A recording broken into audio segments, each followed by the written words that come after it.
Hi, my name's Robert Grant and welcome to Sci-Fi London.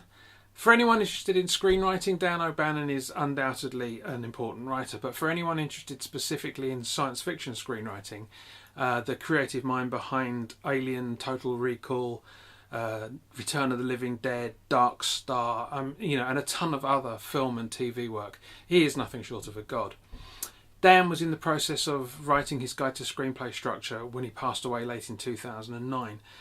But his co-writer on the book, Matt Lohr, with the blessing of Dan's wife, Diane, finished the book. He carried on the work and finished it off. And Dan OBannon's guide to screenplay structure is available now from Michael Weasey Publishing. I caught up with Matt and Diane recently to talk about the book, about the process of getting it finished after Dan's passing, about the reaction from readers, and about Dan's life and work in general. And they were very generous guests, so you're going to enjoy this. A quick word about how I did the interview. I used Skype to conduct the interview because luckily for them they're 10,000 miles away in Los Angeles where the sun always shines, but the quality does vary a little, although it's great fun and really interesting, so stick with it because I think it's going to be great. Thanks for watching and enjoy.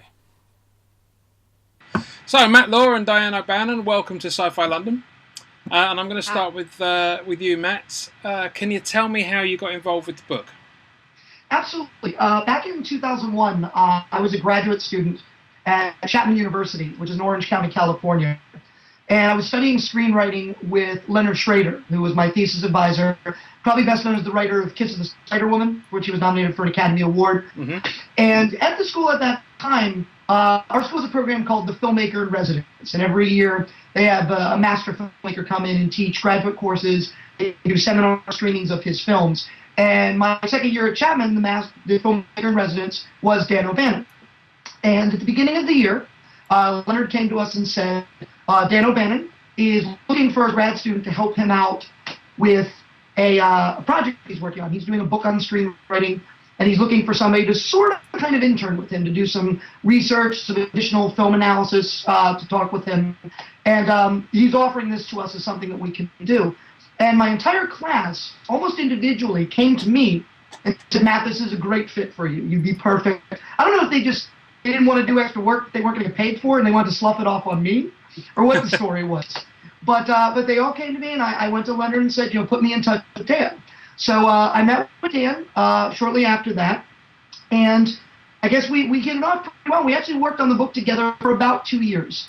And shortly after that, we kind of somewhat went our separate ways. I actually moved back to my hometown for a year or two, and Dan had some health issues that he was battling with, and unfortunately they took a turn for the worse. As you probably know, Dan passed away in late 2009. Yeah. I reconnected with Diane shortly after that. I was invited to Dan's memorial service, which was held early the following year. And, Diane and I had always kind of kept in touch. She was kind of like my conduit to Dan when he wasn't really able to sort of reach out because of his illness. And about a year after the memorial, Diane contacted me and said, Michael Weasey Productions, who Saved the Cat and your Screenplay Structure, your book, Robert, expressed an interest in the manuscript. They want to publish the book, but they feel that it's not quite ready yet. And you know the material better than anybody. Do you think you'd be able to take a crack at this and kind of finish things off? It's about maybe 90 to 95% ready to go. I basically went, Matt, help. And so I spent about another year kind of polishing off some things, adding a little bit of extra material, and the book that we resulted is out now. Okay. So let's say, what was it like meeting the man who wrote Alien and Total Recall and Darkstar and, Return of the Living Dead and so on? Because I frankly would have been in awe. So I grew up reading Starlog. I grew up reading Fangoria. Leonard didn't have to explain to me who Dan OBannon was. When he said the name, I was like, oh, Total Recall, Alien, Dan OBannon. Okay. And I was a little nervous about it. The funny thing is, my first initial concern was logistic, because Dan lived in LA at the time. It was Pacific Palisades, I think, at the time. I lived in Orange County and I had no car. So every time I How can you live in Los Angeles and not have a car? It beats the heck out of me. My feet hurt for 2 years. That's how I did it. But yeah, I had to rent a car for a couple of days every time I saw him. And I remember the first time driving up, I was in it was a Geo Metro, which are these little crappy cars. And I remember the first time I got there, Dan was watching television, and we talked for about 3 minutes. And Dan kind of looks at me and says, Matt, let me ask you something. Have you ever taken any psychedelic drugs? And I said, no, Dan, I can't say that I have. And he just kind of looked me up and down and said, I didn't think so. You look like Clark Kent. So that was my intro to Dan. But the interesting thing about it was, and Dan was like that. He said it as he saw it. He wasn't one that suffered fools easily or sometimes even at all. But and I was in a situation where I wasn't there necessarily to learn from Dan. It wasn't like, Leonard set me up there to get some additional schooling. I was there to help Dan teach others. But I found that Dan, storytelling was so innate in Dan at that point, because he was an elder statesman at that point of genre writing and of screenwriting in general, that I found I learned a lot with him almost just by osmosis. It was almost just being in the room with him and seeing how he discussed story and how he saw story that I took in a lot of the knowledge that ended up coming forth in the book. The best time I had with him was about a year into the work. I got there one day and he was pushing a tape into the VCR, which shows you how long ago this was. We were still doing VHS. And he had just gotten a tape from MGM UA Studios. They were getting ready to release a new DVD of Return of the Living Dead. And they'd sent him over VHS to check the color timing on it, to make sure the colors looked okay. And he asked me if I wanted to take a look at it and see if everything looked okay. And for basically the next 90 minutes, I got a live director's commentary track on Return of the Living Dead. Dan told me about working with the actors, and I know how they made the split dogs work, different things that were in original drafts of the script, and just, it was a great experience. I'd never gotten anything like that, and it was just really one-on-one. So it was a commentary track where I could ask questions immediately and get feedback on things I was particularly interested in. And it was an amazing experience. He's somebody that forever kind of changed the way that I look at writing and forever kind of changed the way I look at even my own writing. So it's been utterly invaluable, and it's humbling. We've done a lot of book signings and appearances, and I walk in there and I'm very aware of the shoes that I'm filling. Mm-hmm. And sometimes I worry that I'm not up to it, and hopefully I've done my best. Hopefully he wherever he is, he knows that, and hopefully he appreciates that. I'm sure he does. So Diane, let's go back a little bit. How did you first meet Dan?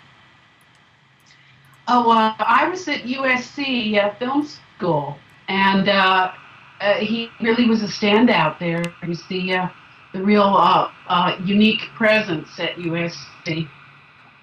Okay, so he asked me actually to act in one of his films, and I said no.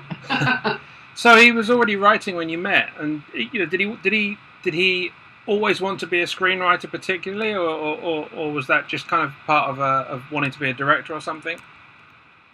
Yeah, he wanted to be a director, but his real instinct was a writer. He was always writing, always. And at that point, in his early 20s, the ideas would just pour off of him. I would go over to his place and always read the new things that he had. And some of the stuff was completely revolutionary. I mean, it was like Alien before Alien. You'd read some of this stuff, and it was just a really phenomenal work. Okay. And he did artwork, too. He was an artist. So he would be drawing things, drawing future space guns, laser guns. I have one sketch that I came across in Long Tomorrow, the Peak Club Detective, and he's drawn one of the panels, and the guy is holding up an this was in 73 that he drew this. The guy's holding up an iPad with the X-ray app that shows his gun. Wow. That the guy behind him is wearing where he's got his gun. Wow. So, Dan was always way ahead. It was absolutely fascinating to me. I always knew he would be a great success. But he was a difficult person, and our love affair went on off and on for years. So it was like 13 years before we got married, settled down. Okay. So the two of you finished the book after Dan's passing. So can you tell me a little bit about the approach you took? Because, it must have been difficult for you, Diane, and I imagine, Matt, that, you have to be you kind of juggle that, being sensitive to Diane, being loyal to Dan's wishes, while making sure you have a good book that Michael Weezy Publishing are going to like. How did you decide what to keep in, what to leave out, and so on and so forth? Obviously you'd been working on the book beforehand, but once he'd gone, how did that kind of come about? How did that work? Well, I will compliment Michael Weezy and Ken Lee and Michael Weezy Productions for being very sensitive to the contents of the book. They really didn't want many changes. In fact, Dan and I had investigated having it published earlier, and we got some nibbles, but they wanted to change it completely. They objected to some of the aspects of the book, and we just passed on that because we didn't want to change it. So Michael was very open to letting the book stay. Did have some advice about how to make it more current and possibly with a wider audience. So we were very happy to do those things. I did try to be very flexible, and although it was still very early on after his death, and I was like super sensitive about everything, I did try to moderate my urge to say don't touch a thing. And I think I did pretty well, don't you think, Matt? Well, I mean, the biggest thing, and I mentioned this actually to somebody earlier this week, the biggest thing that you did was that you trusted me. Yes. I will say that I never felt as if there was something I couldn't try to see if it would work. And the book was in very good shape when I got it in hand. It wasn't a case where sometimes you get a manuscript and it's like, this is a disaster, I don't even know where to begin. But this was a case where the solid foundation was really there for me.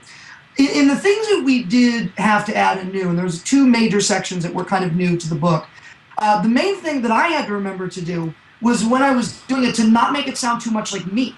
I had to be sure, this is Dan OBannon writing this, I have to be sure that it's enough in Dan's voice. And as I was going on, because I basically did sort of a page one edit of the manuscript all the way through, and I felt like I was able to get it into enough of a synthesis of Dan's voice and my sort of little touches around the corners that when it came time to add those new sections, I felt like I was able to slip them in pretty organically. It worked out very well because I had good faith in Matt because, you know, sometimes you don't know it, but he turned out to be a real writer, a good writer. So it was just a relief. I mean, Dan could have gotten a student who wasn't as good or lost interest later. So it was very, very fortunate that Matt is as good a writer and as competent a writer as he is. So I felt very, very lucky. One section that was new to the book, and this was sort of a suggestion from the publishers, was there's a section in the middle of the book where we have several film analyses. And there were a few that we did, film and play analyses, that didn't make it into the final book. We originally had one on The Godfather, which we didn't end up using. We had one on Waiting for Godot, which was in the early drafts of the book that I got, that didn't make it into the final cut. It was, I believe, Ken Lee's suggestion to consider having perhaps an international or a foreign language film in there, because some of these books do go to the international markets. So I hopped online and did a little research and said, well, what's the highest grossing foreign language film that's ever been released in the United States? And it was The Passion of the Christ. And I was like, well, I'm not going to get into that can of worms. So we looked further, and we found that it was Crouching Tiger, Hidden Dragon, the Ang Lee film. So we decided to include an analysis of that, and I guess it must have worked, because we found out last week that the publishing rights were optioned by a Chinese publisher. And the book is coming out Chinese language version next year. So that's yeah, and China's really doing a lot of stuff in film. They're really building that up. The upshot of that is that I feel like if I see any terrible movies come out of China in the next 5 years, I feel like it's going to be my fault. Like, they're going to thank me in the credits. I'm going to be like, don't put my name on that. I don't care if it is a Chinese character. No, they'll probably be able to make enough terrible movies of their own. So you hold yourself responsible for the good ones. Excellent. So for both of you, I was surprised as I was reading the book how much humour is actually in it. I mean, because in a lot of ways it feels like you're kind of sitting chatting with Dan about movies and writing, and rather than like being taught about structure, even though clearly that's what the book is about. Was Dan really like that? Was he funny and effusive and that kind of stuff? Absolutely, that was him all the way. When I read it, I love it because I can hear his voice. He wrote as he spoke, and he worked at that. That is something that he sort of developed on his own. He thought was very effective, and he was a fascinating speaker. And as you can see, when you get he slips you the information so painlessly, and it's really quite an erudite book. But as I say, he slips the information in such a delightful, conversational way. It's something that Dan always did in person, as well as his humor. He assumed intelligence on the part of the listeners. One of the reasons that he was so popular in the UK, as opposed to being misunderstood in America, is he assumed a certain level of education and reasonableness on behalf of his audience. And be surprised how many audiences, even in the United States, rise to that completely and respond to it. Makes his work very rich and reviewable again and again and readable. Yeah, I mean, it comes across that that he expects his audience as well to be into movies. You know, you're not just some guy, that you're kind of into movies as well, and that passion for that stuff comes across. And as I say, it does feel like you're kind of chatting about movies, chatting about writing, rather than being taught something. It is a very erudite book. There's a lot of sources. I mean, if you look at sort of one of the things that I was charged with when I was doing this is tracking down bibliographical notation, and I spent so much of it finding Kant, finding Aristotle, finding Nietzsche. You know, these great philosophers. I spent some time with Paul Johnson and writers like this and Ibsen. So it was a lot of digging in deep. And he, you know, that's one of the reasons this book is being as successful as it is, I believe, is because Dan read all these things. You know, he just didn't do something to write a book and collect it. This is really the result of 40 years of reading and writing and concentration himself. So there's a lot of concentrated goodness in this book that I think comes through. Okay. And talking about humor, it's kind of interesting because you wouldn't ordinarily think of Dan, I think, as a funny writer because of, you know, the kind of the films that he's associated with, but they all have something of a dark humor in them now that I kind of sit back and look at them, and especially Darkstar, obviously, which is, it's truly infused with that kind of smart 70s anti-establishment kind of vibe. And and I mention it really because a chunk of the book is given over to structural analysis, as we've spoken about earlier, and there's kind of a dozen popular films that kind of show you the proof is in the pudding in terms of looking at structure. But there's two out-and-out comedies in this. There's the classic Some Like It Hot, but there's also Dumb and Dumber, which is out-and-out slapstick. And did he ever try and write out-and-out comedy, you know, as opposed to just kind of making things slightly humorous? Is there anything in there that we don't know about?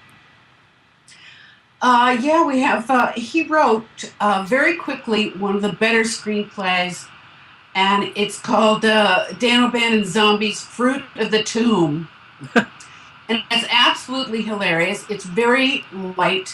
It has about 9 different plot elements that all get tied up beautifully. I've never read a tighter script in my life, but I don't think we'll ever see it. It's, as I say, it's very light, and it really doesn't have his usual dark element, and I think it misses something for that. One thing that I personally always think about with Dan that is probably more visible in Darkstar than in anything else he did was he had a whimsical streak a little bit that not so many people are aware of. I remember one afternoon with him, and he showed me these prints that he had purchased. And he told me, he said, I spent a lot for these, but they were worth it to me. And they were prints made from the original engraving wood blocks of Sir John Tenniel's original illustrations from Alice's Adventures in Wonderland.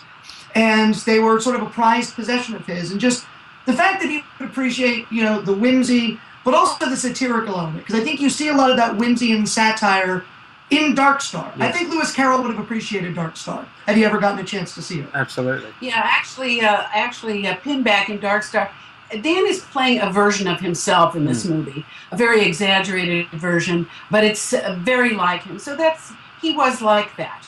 And anybody that can write the line, his uniforms don't fit me properly, the underwear is too loose, which is, I wouldn't have never come to that joke. No. And God bless him for coming to it. Absolutely. So, Diane, what was Dan like when he was writing? Was he a conscientious writer? Was he like an everyday 9 a.m. start guy? Or was he a procrastinator who kind of wander around trying to find anything else to do? Oh, no, he never procrastinated. He described himself or writers in 2 categories. There's window writers and no window writers. And he was a no window writer. He wrote at night. If he could be completely undistracted by anything, that was what he liked the best. No, he wrote all the time, very easily. He would decide he was finished and come to bed. And the minute he would lay down, he would have the idea that he was looking for. And he would get up and go back and write. And then he would, a half hour later, and be awakened as he climbed in. And then he'd lay back. And in 5 minutes, he would get up again and leave. And it's a very good thing I was a very sound sleeper and understood what he was doing. It wasn't a problem. But that's how he wrote, and he would do that for days. Then he'd sleep all day while things were going on and light was coming in the windows and stuff. He liked that complete isolation. So it must have been exciting to be around projects like Darkstar, like Alien, Total, when they were coming together. Was there any sense of how good they'd be at the time, or was the success something that kind of came out of the blue? Well, I wasn't around for Alien. I was around for Darkstar, and that was absolutely unexpected. They kind of, he and John Carpenter kind of stole that one away from USC. And I will say it is now gone back into the USC archives. I shipped it off, and I said, well, there's Darkstar going home, all the bits of it. So it's gone back home to USC and is in the archives. But that's okay. Matt, you must have become kind of deeply embedded in Dan's process and structure and so on in the process of writing the book and the 2 years leading up to before he passed. So, what are the key lessons that you've learned from him that you've taken to your own writing? Well, there's a few major things that I really took from him. The first one is, in the way I always phrase this is, don't be bound by the shackles of just. Dan was a person that wrote primarily in science fiction, horror, and action genres. And there's a lot of people that want to append a just to that. Oh, he's just a science fiction writer. He's just a person that writes monster movies. Dan never saw it that way, and Dan never allowed anybody else to see him that way. Dan was a writer and a storyteller and an artist. The fact that he wrote stories about undead monsters and creatures from outer space was purely incidental to that in his mind. And because of that, I carry the same forward in my work. I mean, in my own screenwriting, I lately have been doing primarily sort of action and crime material. But I'm not just a guy that writes action movies. I'm a writer, and I write stories that take place in the action movie universe. He also taught me a lesson that comes, I think of it mainly from the genre noir film The Rules of the Game, which is that everybody has their reasons, which is mainly a way to think about the villainous characters in your story. If you were to pull the Joker aside, and say, hey, Joker, who's the hero of The Dark Knight? He's not going to tell you Batman. He's going to see it from a very different perspective and a very different point of view. And Dan always saw it that way. Dan never saw conflict in a story as protagonist versus obstacles. He always saw it as antagonists in opposition. So I don't even think necessarily in terms of protagonist and antagonist. I use the terms positive antagonist and negative antagonist. There's a character that we are usually meant to root for in a story, but again, if you ask the xenomorph, who's the hero of Alien? He's not going to say the Nostromo crew. Dan once told me that, and I think this is in the book, if you have a character in a story trip over a chair, that chair, within the context of the dramatic moment, should have a motivation and a reason for tripping that character. And that really resonated with me. So I always try to give everyone and everything in the story a reason for the actions that they take. So I think that's very important. That makes for a really, really powerful threat. If you take that into consideration, it becomes a real threat that the hero has to face. If you give the negative antagonist his due. And particularly if you write in genres, if you write horror films, if you write action movies, a lot of times an action picture is only as good as its villain. Die Hard is a film that's usually held up as an exemplar of the genre, and I don't think without Hans Gruber, without that character, and the way Alan Rickman carries that character across, that movie would have nearly the staying power that it did. And I think the proof of the pudding is in the Die Hard sequels, because I don't think any of them has a villain that grabs you. I couldn't tell you anything about the villain of the most recent Die Hard movie at all. He was a man, he had hair, I think. That's about all I can say. He had a gun at one point. That's as detailed as I can get in breaking down the villain of the most recent Die Hard. So that's for a writer, that's a lost opportunity to bring tension to your story. Yeah. Okay. 2012 was kind of a big Dan OBannon Redux year with, you had Prometheus, you had the Total Recall remake or the Total remake. It must have been a bit strange, but also good timing. How has that helped with the response to the book? And are younger people recognizing his name now from kind of earlier work?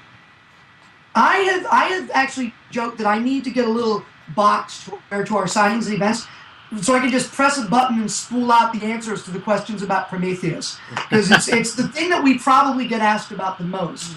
And if you go to the publisher's website, Michael Weese Productions website, Diane and I actually did an hour-long presentation on the website that's still available, basically us talking about Prometheus. Alien versus Prometheus. Yeah, what works about it, which ain't much, what doesn't work about it, which how much time do you have?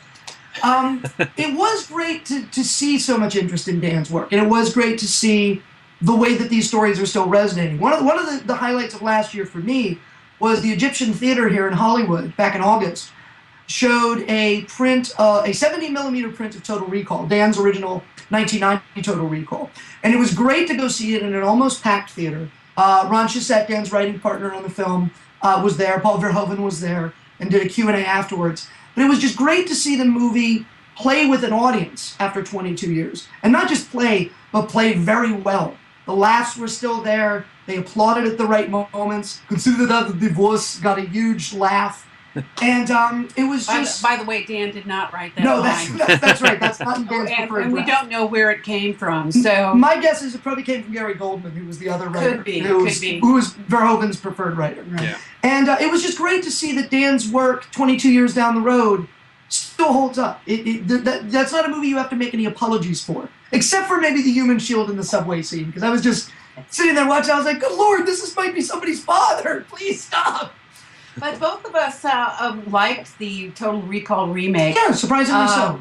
Yeah, we were sort of surprised. I mean, whereas Prometheus was such a story-wise, Prometheus was such a disaster. Looked beautiful. Ridley did his absolute wonderful job he does. But the story just fell to pieces. But Total Recall went along and had some new ideas, so we rather surprised ourselves with liking the new Total Recall as much as we did. I think part of it was that Diane and I, at least I know, I walked into Total Recall with no expectations whatsoever. I wasn't even necessarily expecting a bad movie. I was just expecting nothing at all.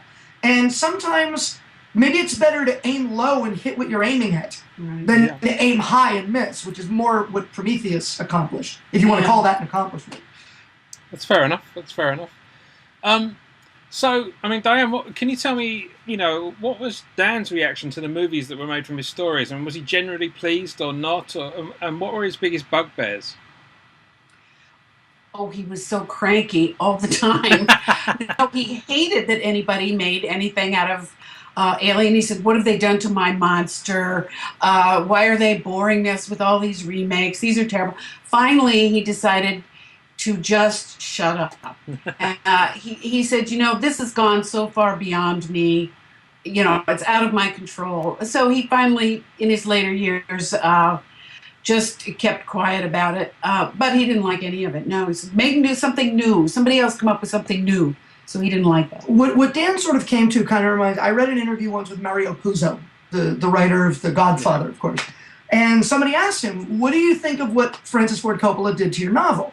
And Mario Puzo's answer was, Francis Ford Coppola didn't do anything to my novel. It's right over there on the shelf. It's in bookstores all over the country. You can get the story and read it exactly as I wrote it. And I don't know if Dan ever necessarily articulated it that way to you. No. But perhaps that was a conclusion that he came to. He's like, this is the film that I made. The things that came after that are somewhat incidental to me, at least personally. I don't know if that's the conclusions that he came to. And here's the problem with that. As the screenwriter, nobody is able to access the beginning material, and this always irritated the heck out of him. Yeah, so that's the problem. I mean, if he'd written a novel, which I think he tried to do, I've come across some stuff, and it looks like he starts out with sort of like he's writing a novel, and then he just automatically falls into screenplay form. He was master of synthesis, master of shortening, of getting to the essence of things. I think that's one of the reasons he liked it. That the screenplay format. When Dan first started out, the kind of the rules, for want of a better word, of screenplay writing kind of still being formulated. The ideas behind screenplay structure were not really, I guess, properly articulated anywhere. And I'm guessing he kind of did all his learning on the job. I mean, he learned this stuff as he went along. I mean, apart from maybe Poetics, maybe the Lagos Adri book, which is really about plays anyway. Was Dan kind of a student of film in that way, kind of studying and breaking things apart all the time? Did he see films he liked and then think, well, how did they do? Why is that so good? And take that apart. And what were his processes there? Did he was that something he did, and how did he kind of go about that if he did? Absolutely, he did it all the time. He did it from the very beginning. Took everything apart. he had a very deep background in Lovecraft stories, so horror stories, and a deep background in science fiction. I'm just now coming across science fiction books he bought when he was 9, some of these Galaxy and Astounding magazines. And so he had an extensive library as a child, and had read from there on out, studied story his whole life, very intensively, all the time. When he could get finally access, I think it was videotapes were first, and then laser discs, he bought them, he studied them, he stopped, he went back, he picked things apart very, very much, absolutely, all the time. And it's interesting, Matt, that the book, despite being called Dan OBannon's Guide to Screenplay Structure, does prescribe a structure. It doesn't really prescribe structure in the way you might think. This happens on page so-and-so, this has to happen on page such and such. His ideas seem to be much more for a kind of a loose structure, but making sure that you kind of connect the dots properly. I think that's kind of the way I see it. How do you see that? Yeah, well, Dan says early on in the book that he feels like rules embalm screenplays. Like if you have a situation where it's like, this has to happen on this page, this has to happen on that page, you're going to get a bunch of movies that all look exactly the same and feel exactly the same. And Dan, I think, was intelligent enough to understand that not all stories necessarily need to have those beats at the exact same moments. Dan is loose on act length. He's one of the few people I've ever seen that says acts don't need to be a particular prescribed length. He does subscribe to the 3-act structure, but he has a third act for Alien in his mind that's an hour long. That's basically the last hour of the film, is the third act, which Sid Field would be, passing out his cornflakes if he heard us say that. And I think that, Dan understood the malleability that was necessary to be free as a storyteller. And he builds that into his system. It's called dynamic structure for a reason. Right. It's, it moves around. You can move it around as the needs of your story become apparent to you. Right. But there are certain beats you have to hit in order for you to complete the tale. Complete telling is a satisfying story for the audience. But what Dan is saying is those beats need to be in the script. He's not saying they need to be in this particular spot. Okay. It's a looser sense of where those things need to happen. It's almost trusting the writer's intuition a little bit more. Okay. Which is kind of a nice thing. It's respecting the writer's intelligence in a way. Absolutely. There's a lot the book doesn't touch on. Most interestingly, I think, genre. But also, theme, dialogue, and so on and so forth. Does this reflect where Dan thought his own strengths lay, or were those things just kind of not relevant to the book? Yeah, I think Dan wrote what was of most interest to him. He was a very good film editor himself, and looked at things in all visual work in those terms of what should be emphasized, what should be let in and left in, what can be fruitfully taken out. Even wonderful things you love need to be thrown in the, you don't have to throw them in the trash, but you have to be ruthless about these things. So, yeah, it was very much his interest. Okay. And so, the 64,000 other questions, what do you think the key things are that this book offers over other screenwriting books that are out there? Well, I think one of the major advantages of it is the resume of the person that wrote it. There are a lot of books out there that can say, this is how you should do it, and this is how it can work. Dan's advantage is that he can say, this is how you should do it, this is how it can work, and here's my proof. He's got a film in the National Film Registry. The United States Library of Congress looked at one of Dan's pictures and said, this is important, this needs to be preserved for posterity. I think it's fairly safe to assume in that situation that the person that wrote it probably knows what he's doing. And I think that you won't get any argument from me on that one. Well, but he's put numbers on the scoreboard, so it's a system that is proven to work, and you can track it back through Dan's own works and the success of those works. I do think also that, as I mentioned, I think it's a system that does somewhat less hand-holding than a lot of the books that you read. You mentioned it doesn't talk about dialogue because it's not something that Dan necessarily feels that there is necessarily a formula for.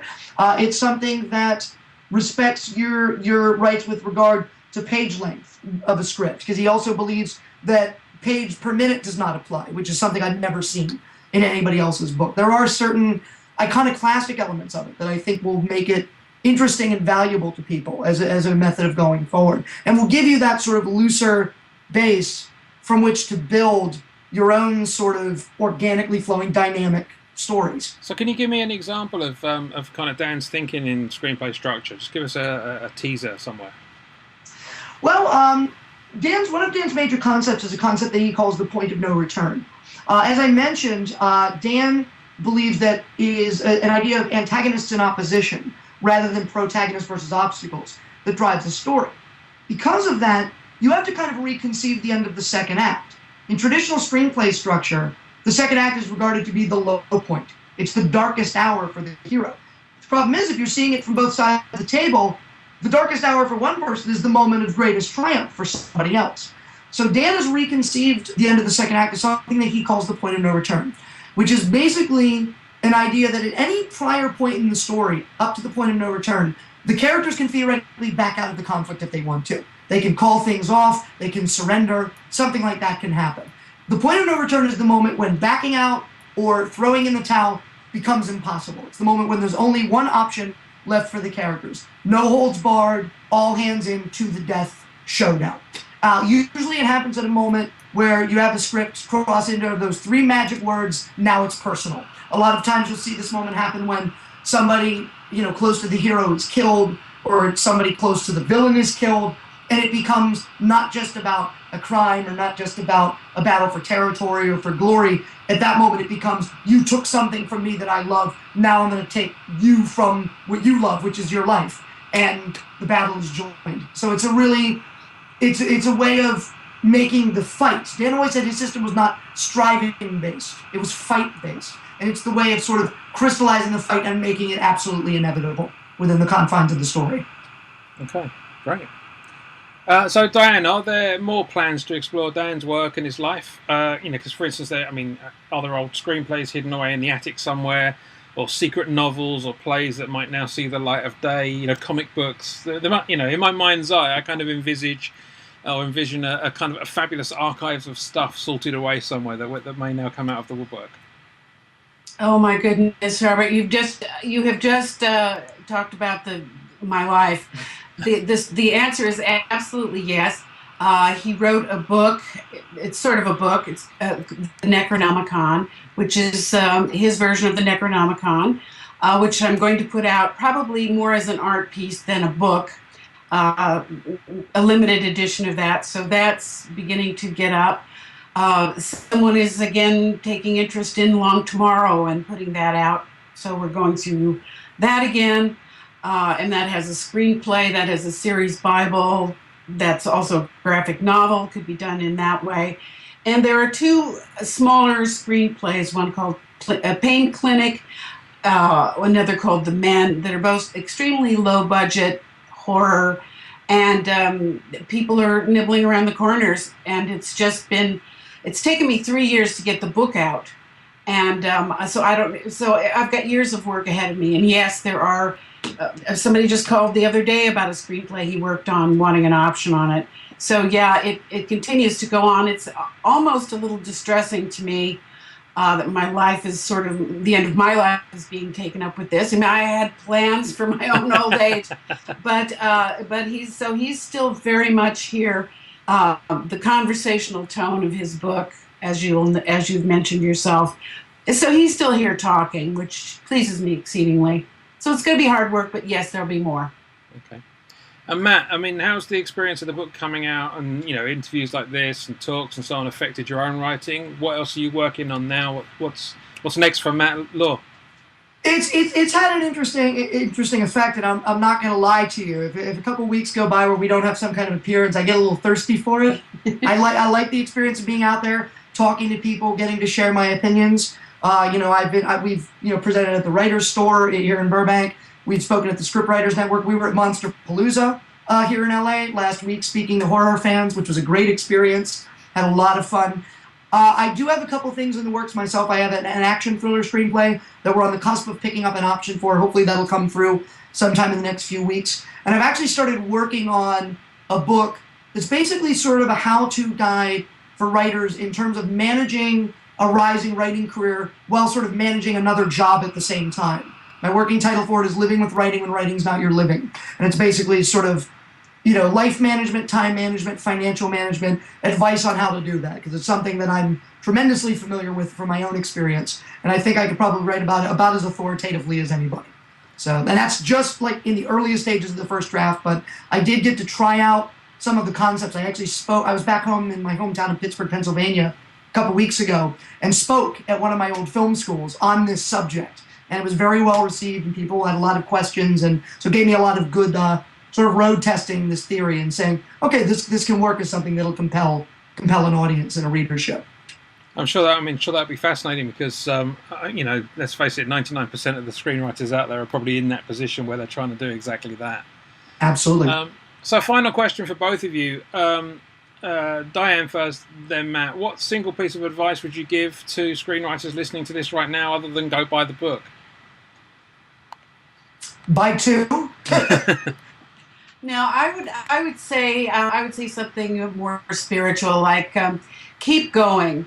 There are many wonderful stories out there to be told, and people will be listening to them for 1,000 years. So if you've got one, get some help, like Dan's book, about how to put it together in a good way, and let everybody hear it. The main thing I would say is, I know there's probably a lot of people all over the country and all over the world that will see this message, and they may think, oh, well, you got to be right in LA to make this happen. You can't do it if you're not immediately hooked into the pipeline or born as part of the pipeline. I'm the son of a steelworker from Pittsburgh, Pennsylvania. Dan grew up in Missouri. You can get there from here.